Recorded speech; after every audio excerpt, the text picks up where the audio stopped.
Thank you, Mr. Chairman. Mr. Diamond, I suppose you've been dealing with bank regulators for most of your adult life. Do you believe that the U.S. banking regulators have the statutory authority to determine how quickly America transitions to a low-carbon economy? I do not. I don't either. That's your authority, yes. That's the way I see it. But here's one of my concerns, and I'm concerned about the enormous power that some of the regulators have, especially the Fed, and power that is exercised in an opaque fashion.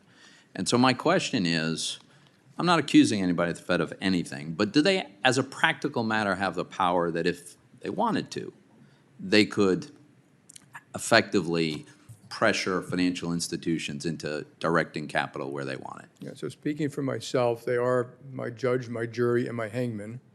They pretty much can do what they want unless constrained by you. So yeah, if they wanted to come up with ways to do some of those things, they can easily do that. Yeah. So one of the concerns that I have is the interest that some have to use the financial regulators, especially in the climate space. In Europe, of course, the ECB has broader authority than our Fed has, and they are pursuing this very aggressively.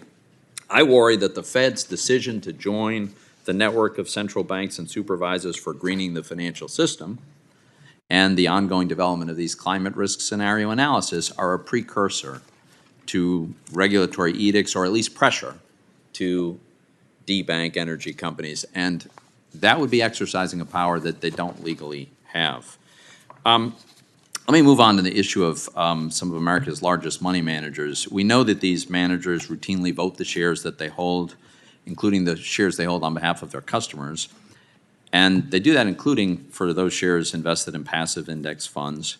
With $22 trillion in assets and an average of 25% of the votes at S&P 500 company shareholder meetings, a handful of asset managers can have, it seems to me, a huge impact on companies' decisions. Mr. Rogers, let me ask you, do you agree that the largest asset managers are capable of exercising significant influence over public companies? Ranking member, thank you for that question. And we want to engage with all of our shareholders. We I want to get engage with them individually, the largest and the smallest shareholder to date. And certainly those who own more shares have more influence. Well, so one of my concerns is that the largest asset managers in the country have joined the Net Zero Asset Managers Initiative that explicitly states as its goal a stewardship and engagement strategy with a clear escalation and voting policy that is consistent with our ambition for all assets under management to achieve net zero emissions by 2050 or sooner. Here's the problem. These large asset managers have enormous sway by virtue of the volume of votes they can cast, even though they don't even really own many of those shares. And of course, control, if that sway goes to the level of control, then there are significant ramifications, legal and regulatory, especially if that control is exercised over financial institutions. So I have my staff looking into this issue with the intent of producing a report on this later.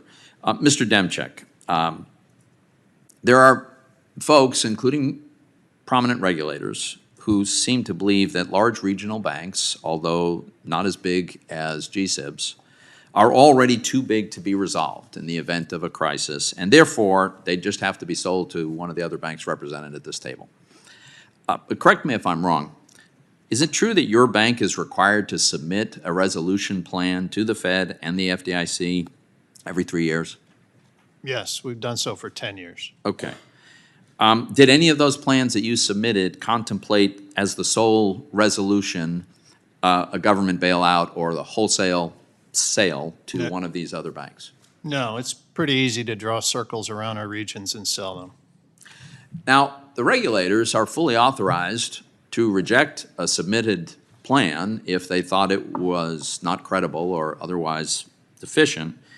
Have the regulators ever rejected your plan? No. So it seems to me that the approval of your plan is at least a tacit admission that there is a credible resolution plan that Yes. has been articulated. And so let me make a final point here. Some seem to think that additional regulation and added capital requirements, there's no cost, so why not? it seems to me that there is a cost of adding unnecessary capital requirements on already well-capitalized institutions. Could you share with us your perspective on what's the downside of having unnecessarily high capital requirements? Well, in this instance, it would crowd out other financings that are needed in the market. It's also making it more expensive and difficult for us to lend at a time when our country needs it. Cost of capital went up. Funds are being used for something other than supporting our economy. It doesn't make sense to me. Thank you. Thank you, Mr. Chairman.